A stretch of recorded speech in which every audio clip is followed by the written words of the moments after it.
How do you get your daily beans? I've got to see how you do that. Today, we are in the kitchen and we are going to show you such an easy way to incorporate beans into your daily lifestyle. And why do we want to incorporate beans into our lifestyle? Because beans are very high in fiber and they are also high in protein. And what we found, we've been talking about this book, The Power Foods Diet, the breakthrough plan that traps, tames, and burns calories for easy and permanent weight loss. Now, who doesn't want that? And so what we've learned throughout the week, and we've also, this is a book by Dr. Neal Barnard, and Dr. Barnard was on our summit, the Spring Clean Reset Summit on Wednesday, May the 1st. And so he was talking a bit about this, and beans and other legumes are a very good food to help you, one, to feel full and satisfied so that you walk away from your table or your meal eating less calories. And also, the fiber helps to burn more calories. It helps to trap the calories so that some of the calories in the beans is actually not going through and being absorbed. It's just going straight out. Basically, we're pooping it out. And so we are going to do a couple recipes today from Dr. Barnard's book. I want to say that the recipes are designed and developed by Dustin Harder and Lindsay S. Nixon. So thank you to them. And what we're going to do today is a Rainbow Fajita Bowl with a creamy tofu sauce. And I want to get going because what I've done is I have my pan on the heat so that it's getting ready so we can save some time. And we're going to just get going. I have a bowl here, and I'm going to put some of my fajita ingredients in here. So the first thing I have is some red and orange bell peppers that are cut up. In the recipe, they talk about doing orange, but I decided to mix it up. And so I'm going to do a double recipe for my family, but it's I will give you the recipe for the single. And so basically it's half a pepper, but I'm going to do a whole pepper and then some red onion that's also been sliced up. So I've got sliced red onion. I'm going to put that in here. One of my favorite onions is red onion. And last week there were none in the stores, and I thought I was going to have a panic attack because I love my red onion on my salad. Okay. So we have some of that, and we're going to add portabello mushrooms that I've sliced up. So this is 2 portabello mushrooms, as you can see, and these are going to shrink down a lot when they cook, or they do shrink down when you cook them. And I have sliced them very finely. And also I've taken the gills off and the stem. So I'm just using the mushroom cap, and we'll talk about that. And then I am adding some lime juice. So I've got some lime juice, some low sodium tamari sauce. And if you don't have low sodium, the other way you can do it is use less tamari and dilute it with water to get the right measurements.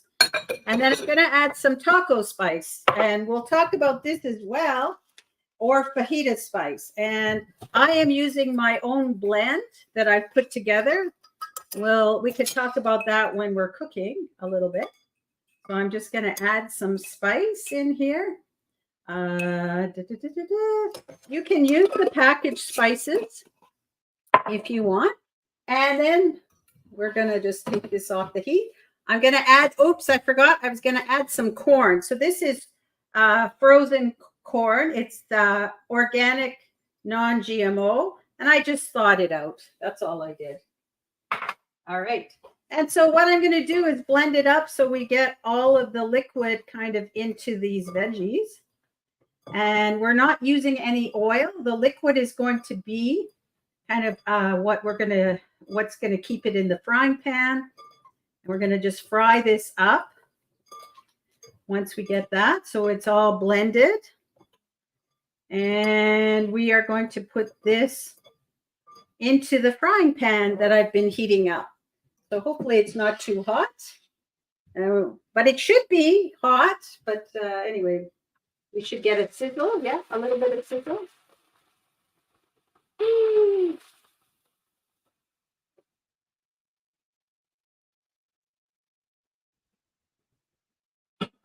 Put that in there. All right. And I got to wash my hands here. Now the hands are dirty. All right. So now we're basically going to just let this heat until the mushrooms are a little bit shrunken and the onion is translucent. So we're going to heat this up and just let it go. All right. And we'll just keep moving it around while we're going. I'm going to add in, so I have pinto beans. So here's our beans. We're using pinto beans. Now these beans are from a can. I have, they have no sodium, no salt in them, no added salt. And I rinsed and drained them. And when we were talking yesterday about beans, if you have a little bit of a problem with digesting the beans, make sure you rinse them and make sure they're thoroughly rinsed. Now I can just add these on after to my bowl, or I can, what I'm going to do is put them into my bowl now into the pan so that they'll heat up. And the third way you can do them if you don't have an issue with beans for the digestibility is to put the beans in a saucepan with the sauce on it, like with the still in the liquid. Add some seasoning if you want and heat them up that way, and then add them yourself to the end. But I'm going to just throw them in here and heat them up this way. So you can do it either way. So I'm just going to do that. And I've already, like, I can already see that they're shrunken down a bit. It's definitely shrunken down. Ooh.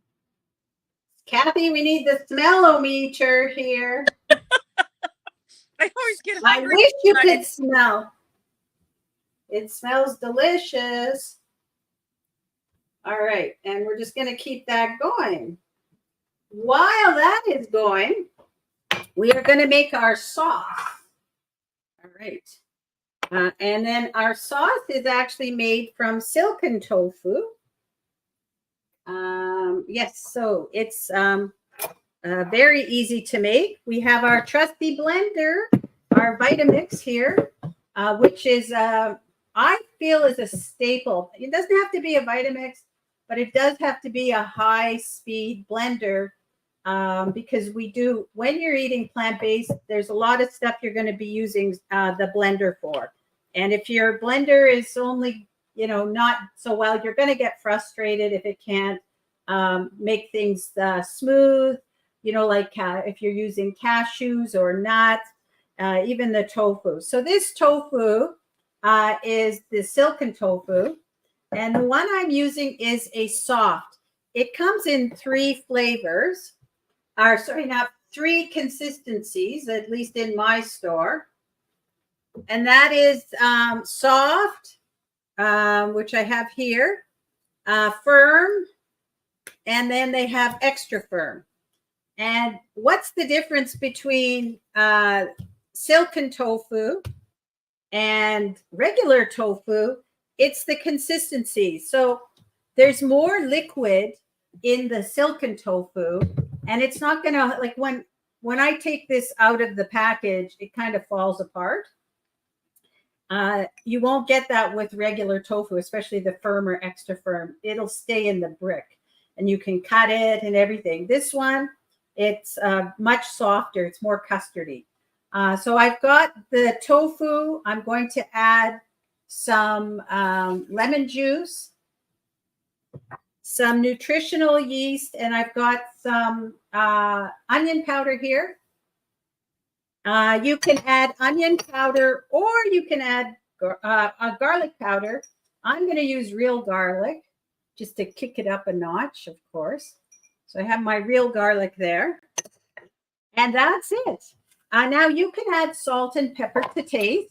I am on a more or less salt-free or sodium-free diet these days. I'm trying to watch my sodium intake. So what I've done is I added a little more lemon juice to kind of offset the fact that I'm not getting the salt. And all we do is whip it up, you know, the way we normally do. So here we go.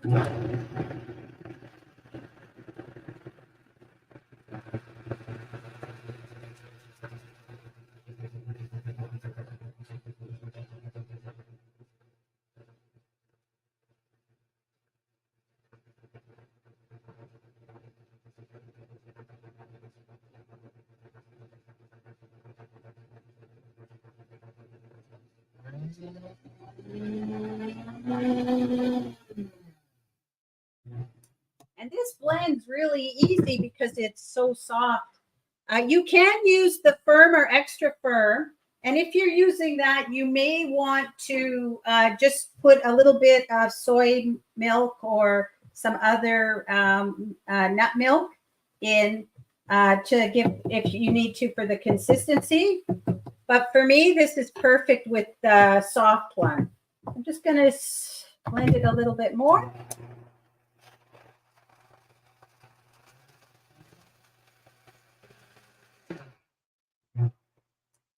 All right, and that's it. You have your sauce. Now, this is really neat about these kind of sauces. You can actually add, if you wanted to, especially where you're doing fajitas, you could make it into a chipotle sauce by adding some chipotle seasoning, or you could add your taco seasoning as well, if you would like. So you have options there as to what you do. And, you know, it's pretty versatile. I would also recommend that you put it in the fridge and let it sit to have the flavors meld together for a bit, maybe a couple hours. You'll see a difference, but you can use it the way it is right now. But it's also good to let it sit in the fridge to meld the flavors. And believe it or not, that's while we were doing that, this is pretty much, I would say, ready to go. I've got my beautiful, so I'm just going to show you here. You can see the beautiful. Oh, the colors look beautiful. Yeah, that's why it's called the Rainbow Fajita. All right. So I've turned off the oven. And I just want to say something about the taco mix before we put the bowl together. So you can use a taco mix. Now, I was in my organic store today, and they actually had a taco seasoning. It was a spicy one. They have a mild, but it wasn't in stock. And I looked at the ingredients, and the ingredients are all no preservatives in it. So they're all kind of whole food type ingredients, similar to mine. This is all just spices from my kitchen. But if you use something like this, you know, if you look at it, there's a lot of stuff in here that you may not want to have in your take into your body. So the ingredients for this one, which is the taco mix, is cornstarch, salt, spices, which contains chili pepper. Doesn't say what spices, just that it contains chili powder, maltodextrin, onion powder, sugar, high monosaturated vegetable oil, silicon dioxide, natural flavors, and modified cornstarch. And so modified cornstarch means it's GMO. The fajita mix that I have here has more ingredients. It has cornstarch, salt, sugar, sea salt, spices, citric acid, high monosaturated vegetable oil, caramel coloring, auto-laced yeast extract, mesquite smoke flavor, onion powder, silicon dioxide, natural flavors, garlic powder, and annatto. So I can't even pronounce some of these things. So you can make your decision. Making your own spice mix, really simple. Basically, you just take, scoops of your various different spices, put them in a jar. I love my mason jars, and just shake it up, and there you've got a spice mix. Now, the one from the Whole Foods store or the organic store, like I said, it was all good ingredients, no preservatives. It didn't have some of these things like here, but it was $5 for a packet this size. I'm pretty sure that it's less than $5 for this thing. Anyway, but I also understand, that people need don't have time. And I get it because I'm there too. All right. Are you guys ready to put this together? Yeah. Let me get this book out of the way. I don't want it to get I'm ready. Get ruined.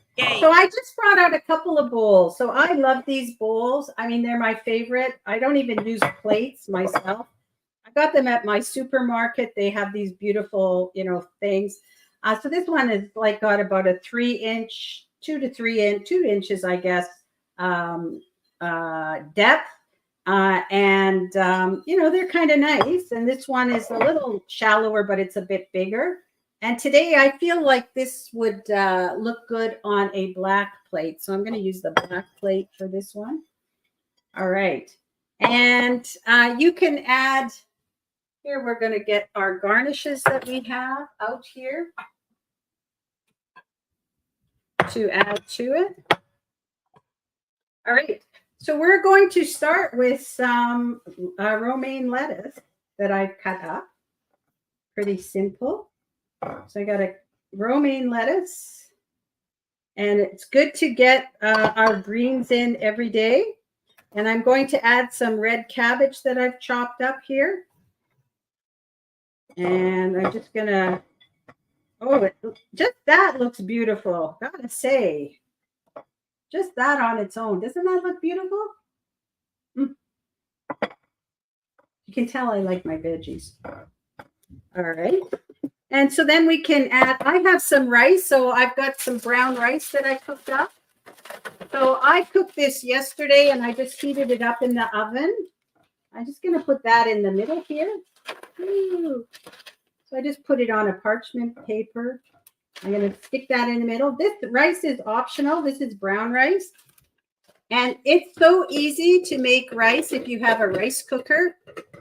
Highly recommended. So I have this little rice cooker. It's like a one-person kind of rice cooker. We have a family-size one too. Basically, I'll put 1 cup or 1 measuring cup of rice and then 2 cups of water. So it's a 2-to-1 ratio, water to rice. Plug it in, put it to cook, and then I can set it and forget it. You remember the old Ron Popeil? Set it and forget it. And then it'll turn off to warm when it's done. And you don't have to do anything else. And it works, as long as you get the right measurements, it works out perfectly every time. Okay, so now, I'm going to add my fajita mix in here. Ooh. Trying to get it in the center here. I'm going to leave some for my kids too. Lucky them today. You're a good mother. Sometimes.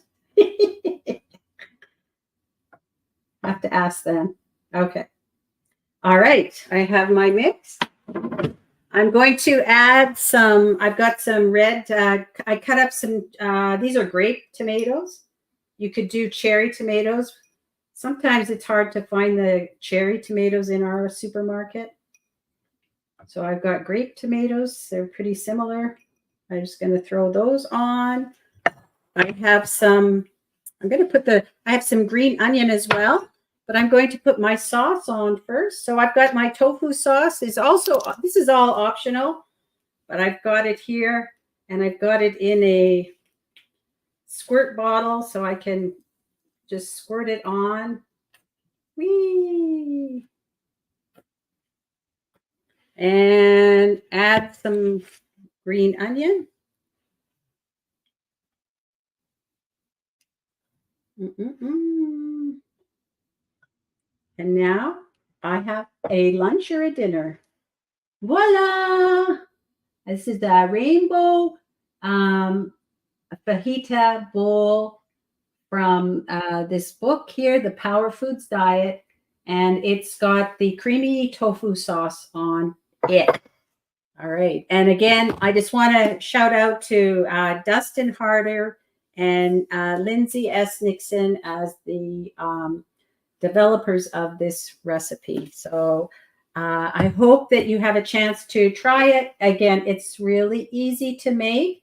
You're incorporating your beans, you're incorporating your fiber with your grain, your whole grain, and all of those beautiful vegetables, and a little more protein again, and calcium, and with your tofu sauce, creamy tofu sauce. And I guess I'm going to try it. I have to do that.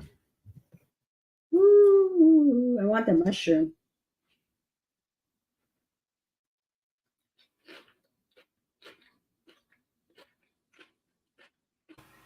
We are salivating. Kathy, is that right? Me too. You want some? It looks beautiful. I'm giving this a 2 thumbs up. It's good. Really good. It had some great punch with the lime juice. Oh, really good. Love it. Okay. Now, Kathy, last time we were talking about portabello mushrooms. Yes. You asked me a question, and I want to answer it properly. So I have this is the portabello mushroom here. This is a one. So you can use the whole thing. And I just want to note, the fresher they are, the more they have this membrane here, this white membrane.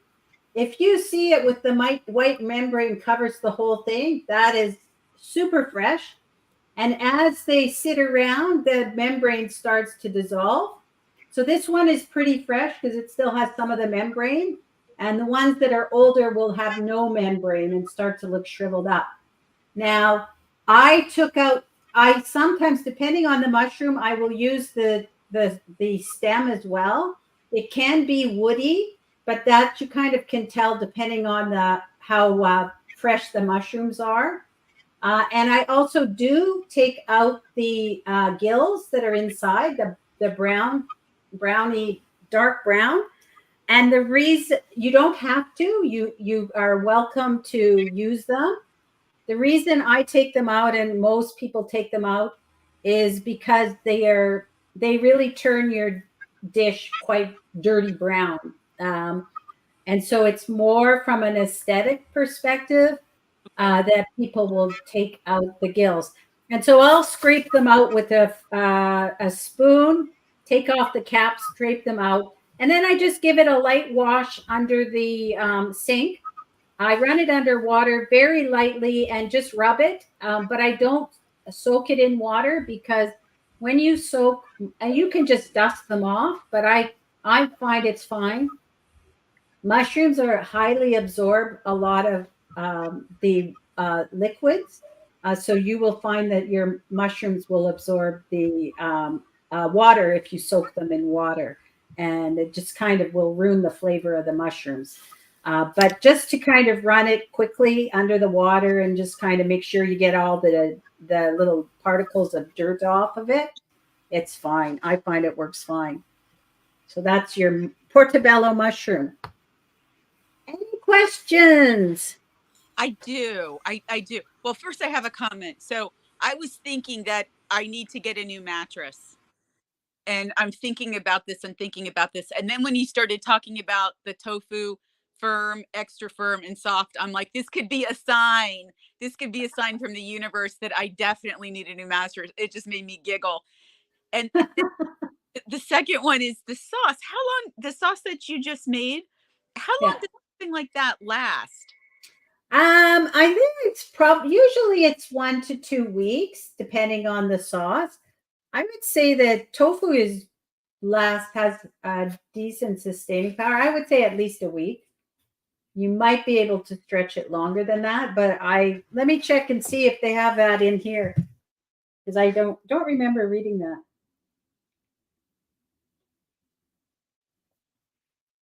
Yeah, it doesn't say how long it. Oh, hang on.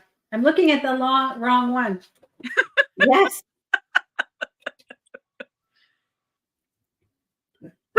It doesn't say. It does say that you can heat it up if you want as well. Now, I did not heat mine up, but you can heat it up. To put it on rice or something. Yeah, to put it on rice or whatever you want. It has a nice mild flavor to it, for sure. It really goes well with this. I like it. And you're right, the black bowl makes a presentation. Yeah, I like the black bowl for this one, for sure. We'll have to take some pictures too and put them on the website. Any other questions? Not at this time for me. Thank you. Great. Well, there you have it. I want to thank Dr. Barnard for being on our summit, but also for giving us permission to do this recipe here for everybody. I thought it was a great way to cap off our Spring Clean Reset Summit week. And if you are interested in getting a replay of the summit, it will be available over the weekend. And you can just send me an email at Debbie at myplantstronglife.com. And we will see you back on Monday. Have a great weekend, everybody.